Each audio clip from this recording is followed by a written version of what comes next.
ఉగాది పచ్చళ్ళలో బలి వేసింది మీరే కదత్తయ్య?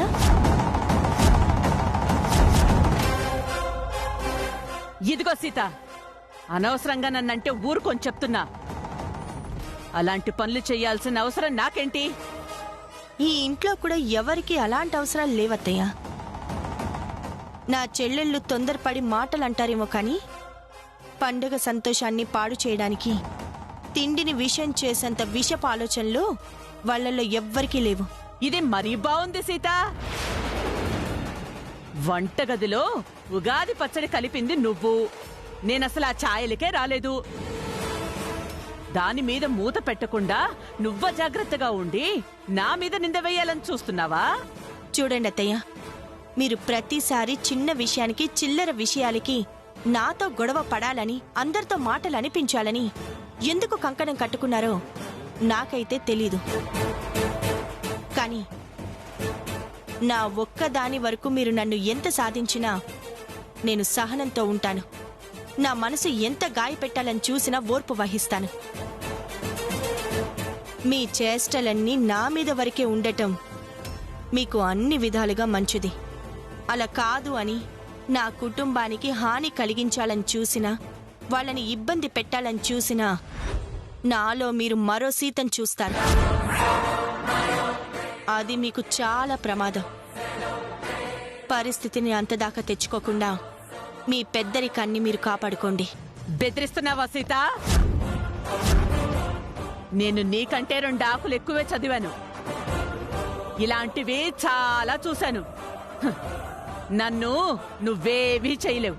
చేస్తానో చెయ్యనో మీరు రెడ్ హ్యాండెడ్గా దొరికినప్పుడు మీకే తెలుస్తుంది. తొందరలోనే మీరు చేసే పనులన్నీ సాక్ష్యాలతో బయట పెడతాను. జాగ్రత్తగా ఉండండి.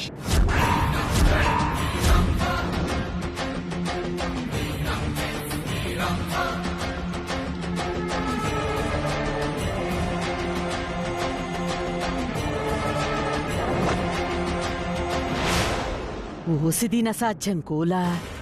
సీత తలుచుకుంటే అన్నంత పని చేసినా చేస్తుంది. మనం కాస్త జాగ్రత్తగా ఉండి ఈ సీతకి అస్సలు దొరకకూడదు.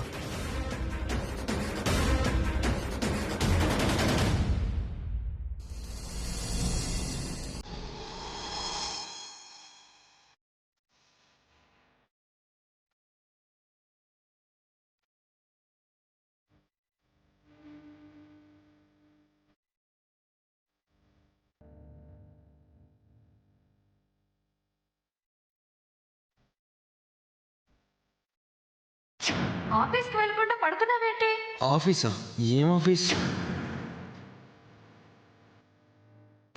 శ్రవణ్, ఇదిగో. ఇదెందుకు? ఏమైంది శ్రవణ్ నీకు ఈరోజు? ట్రావెల్స్కి వెళ్ళేటప్పుడు లంచ్ బాక్స్ తీసుకెళ్తావు కదా? అవును కదా, సరే.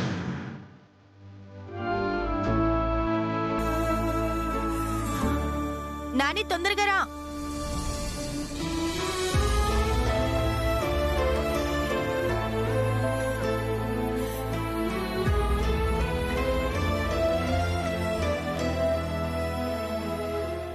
సరస్వతి, ఎందుకమ్మా దిగులుగా ఉన్నావు? ఏం లేదక్కా.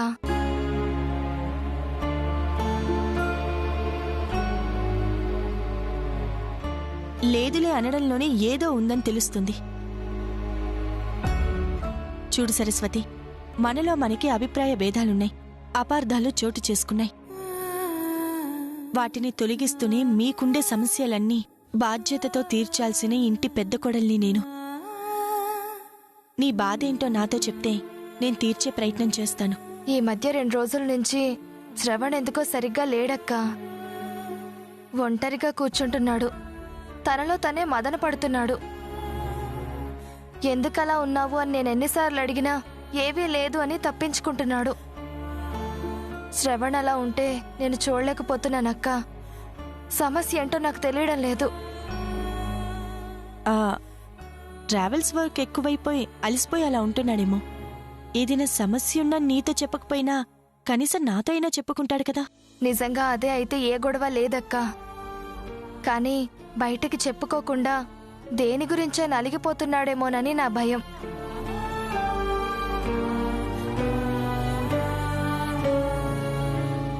ఆ, సరస్వతి, అలాంటిదేమీ ఉండదు.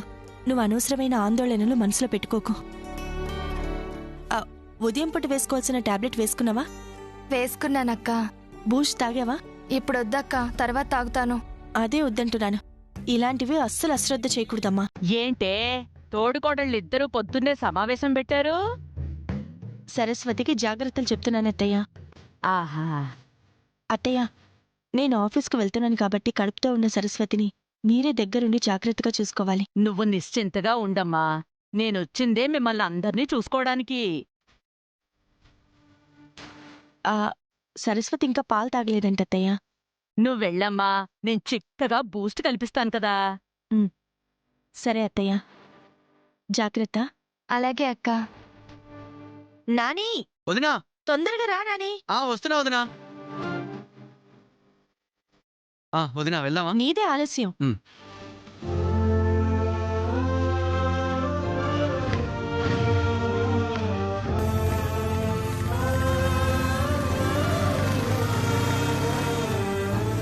సరస్వతి, నేను బూస్ట్ కలుపుకొస్తాను.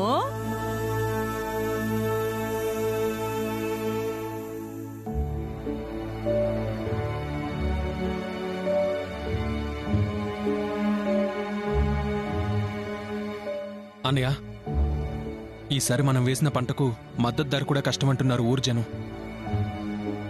అదే జరిగితే పెట్టుబడి కూడా రాదేమో అన్నయ్య. లాభాలు చూసుకోవటానికి మనం వ్యాపారం చేయట్లేదు కదరా. పంట వేసాం, కష్టపడుతున్నాం. తర్వాత దైవేచ్ఛ, అది ఎలా ఉంటే అలా జరుగుతుంది.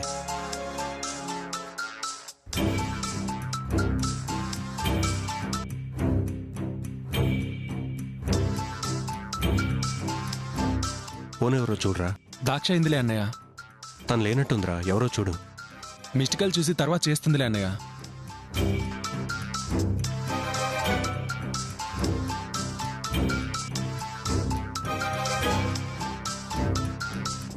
ఏదైనా అర్జెంటేమోరా. దాక్షాయణి ఏదో పనిలో ఉన్నట్టుంది, వెళ్ళి చూడు. సరే అన్నయ్య.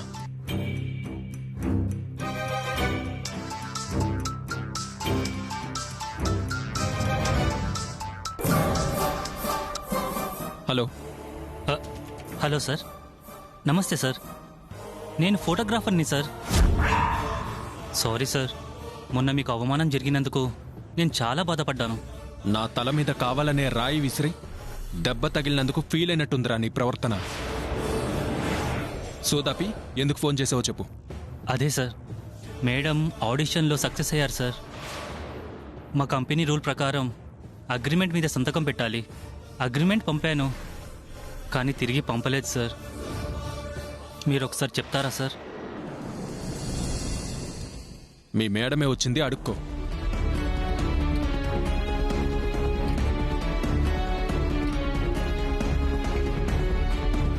హలో. మేడం, అగ్రిమెంట్ మీద సైన్ చేశారా? ఇక్కడ సార్ అడుగుతున్నారు. అది నా కెరియర్, తప్పకుండా నేను అగ్రిమెంట్ చేస్తాను. ఇవాళ సైన్ చేసి పేపర్స్ రేపు మీకు పంపిస్తాను. సరే మేడం, మర్చిపోకండి.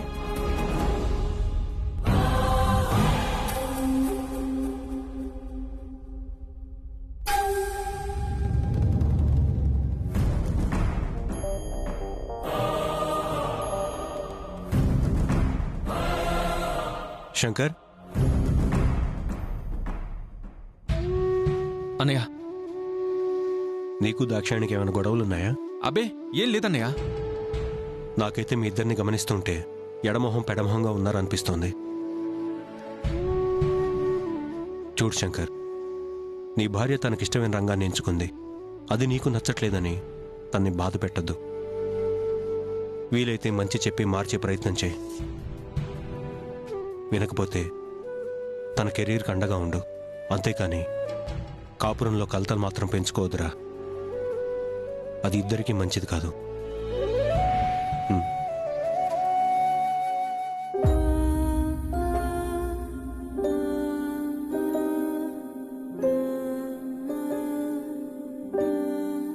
నన్నేం చేయమంటావు అన్నయ్య? దాక్షాయిని మూర్ఖంగా ఉంది. ఆడిషన్ దగ్గర వాళ్ళు అసిస్టెంట్లా నన్ను చూస్తుంటే నోరు తెరిచి నా భర్త అని ఒక్క మాట కూడా చెప్పలేదు. నా గుండెల్లో ఆవేదన నీకెలా చెప్పాలి? నా బాధ ఎలా తీరుతుంది?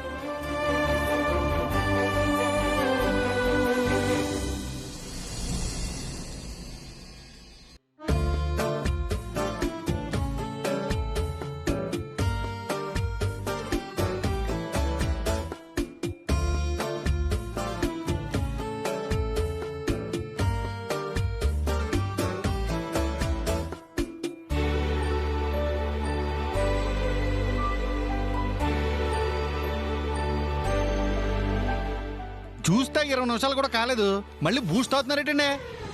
మీకు కడుపులో తెప్పదా? నా కాదురా బడుద్దాయ్, సరస్వతి కడుపుతో ఉంది కదా, ఆయ్. దానికి కలుపుతున్నా. ఏంటి మీరు తాగకుండా పెద్ద మనసు చేసుకుని మీరే మీ చేత్తో సరస్వతమ్మ గారికి బూస్ట్ ఇస్తున్నారు అంటే మీలో ఇంత మార్పు ఎలా వచ్చిందండి? నీ బొందరా, నీ కంటికి నేను ఎలా కనబడుతున్నాన్రా? అవును, ఇప్పుడు నీకు శబరి తెలుసా? ఎందుకు తెలీదండి? ప్రతి పండు రుచి చూసి తీయగా ఉన్న పండు మాత్రమే ఆ శ్రీరామచంద్రుల వారికి ఇచ్చింది. పర్లేదురా, నీ బుర్రలో బానే గుజ్జుందే. మరి మారుతి అంటే ఏమనుకుంటున్నారండి? మనం మా ఊళ్ళో ఏం చెప్తే అదేనండి. ఏమనుకున్నారు మరి? సరస్వతమ్మ గారికి అని చెప్పి మీరు తాగేస్తున్నారేటండి? బూస్ట్ కలిసిందో లేదో, పంచదార సరిపోయిందో లేదో రుచి చూడండి, ఎలా తెలుస్తుందిరా పడవా? మీరు శబర గురించి అడిగింది అందుక. మరి ఇప్పుడు సరస్వతమ్మ గారికి ఎలాగండి? మళ్ళీ కలుపుతాను లేరా.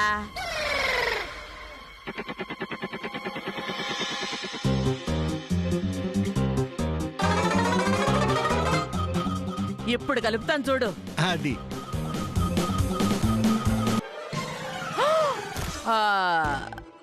ఏమైందండి?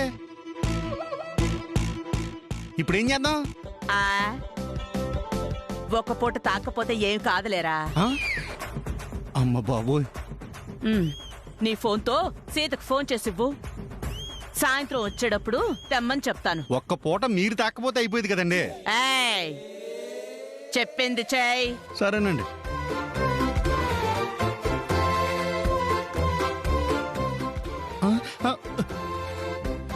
ఇదిగోండి, రింగ్ అవుతుంది. ఫోన్ ఇచ్చావుగా, ఇక వెళ్ళు. వెళ్ళరా. అలాగేనండి.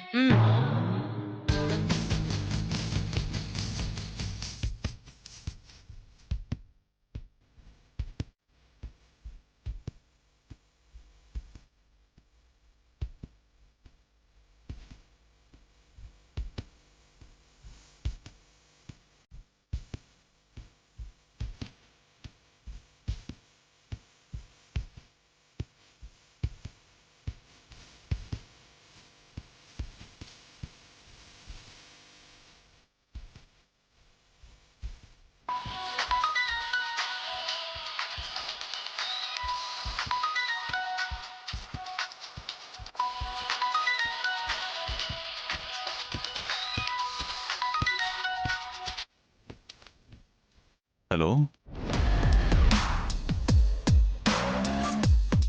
సీత ఫోన్ ఎవడో మగాడెత్తాడేంటి? ఏయ్, నా కోడలి ఫోను నువ్వెత్తావేంట్రా? మీరెవరండి? కాంతమ్మ, సీతకి అత్తని. నా కోడలి ఫోను నీ దగ్గర ఎందుకుంది? దొరికావు సీత. అంటే బాగా ఆలస్యమైందని రాత్రి నా దగ్గర ఫోన్ మర్చిపోయి వెళ్ళారండి సీత గారు. ఏమన్నా? రాత్రి ఫోను నీ దగ్గర వదిలేసెళ్ళిందా? ఎన్ని నంగనాచి వేషాలు! అంత రాత్రి వేళ నీ దగ్గర నుంచి వచ్చి ఆఫీస్లో ఆలస్యమైందని అబద్ధం చెప్తుందా? దానికి తోడు ఆ నానిగాడొకడు. వాళ్ళిద్దరి మొహాలు చూసి నేను రాత్రే అనుకున్నాను వాళ్ళిద్దరూ ఏవో నాటకాలు ఆడుతున్నారని. ఏమండే మీరు ఆవేశపడుతున్నారు? సీత గారు ఆఫీస్లోనే ఉన్నారండి. ఫోన్ ఆఫీస్లో మర్చిపోయారు. ఆ? మరా ముక్కేదో ముందే చెప్పి చావచ్చు కదరా బడుద్దాయ్. ఇంతకే నువ్వెవరు? ఆఫీస్లో ప్యూన్ అండి. ఓ ప్యూనువా? హాయ్. సరేలే, మా సీతకి ఫోన్ ఇవ్వు. అంటే ఎండి గారితో మీటింగ్ లో ఉన్నారండి. ఏమైనా చెప్పమంటారా? ఆ సాయంత్రం వచ్చేటప్పుడు బూస్ట్ సీసా తెమ్మన్నానని చెప్పు. పెద్దది 1 కేజీది కావాలి. ఓకే. రే మారుతి,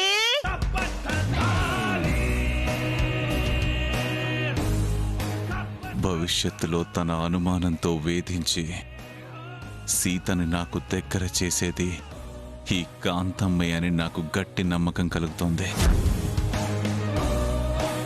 మెల్లగా ఈ ముసల్దాన్ని నా గ్రిప్పులోకి తెచ్చుకోవాలి.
సార్, మీరా?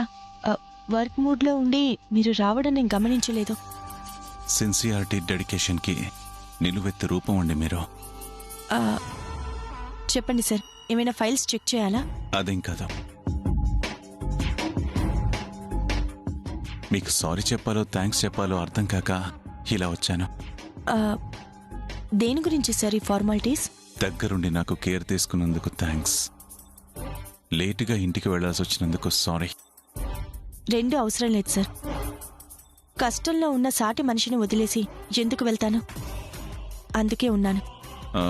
అవును, మీ మరిది నాని మీరు గీసిన గీత దాటడనుకుంటాను. ఎందుకలా అడిగారు? మీ ఫ్యామిలీ విషయాలు బయటికి మాట్లాడడం మంచిది కాదని మొన్న వార్నింగ్ ఇచ్చారు కదా. మీరు చెప్పిన దానికి కట్టుబడి నేనెంత ట్రై చేసినా నోరు విప్పి ఏమీ చెప్పలేదు. దేని గురించి నాని అడిగారు?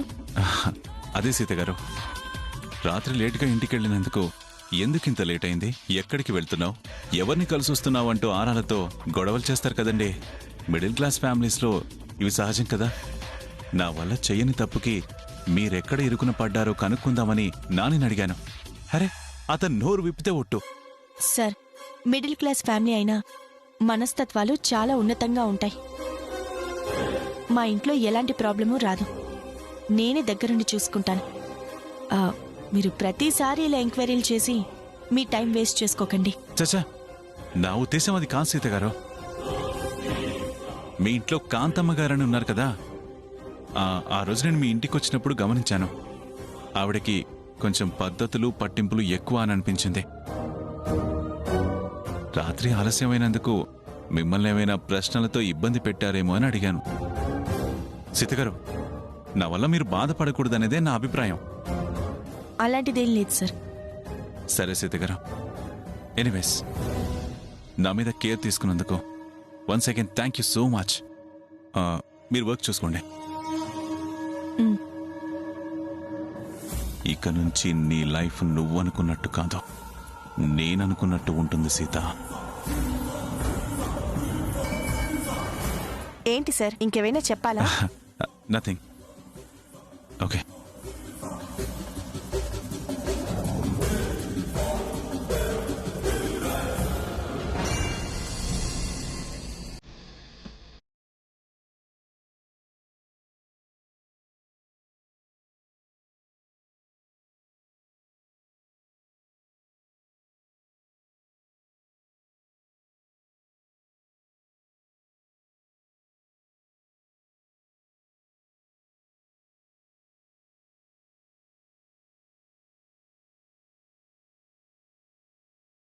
ఉన్న ట్రావెల్స్ పోయింది. ఈ విషయం ఎవరికీ చెప్పలేను. ఇంటి ఖర్చులకు మాత్రమే కాదు, సరస్వతి హాస్పిటల్ ఖర్చులకి, డెలివరీకి కూడా డబ్బులు కావాలంటే ఏదో ఒక పని చేసుకోవాలి. ప్రయత్నం చేస్తున్నా కూడా ఎక్కడా దారి దొరకట్లేదు. నా భవిష్యత్ ఏంటో కూడా నాకు తెలియట్లేదు.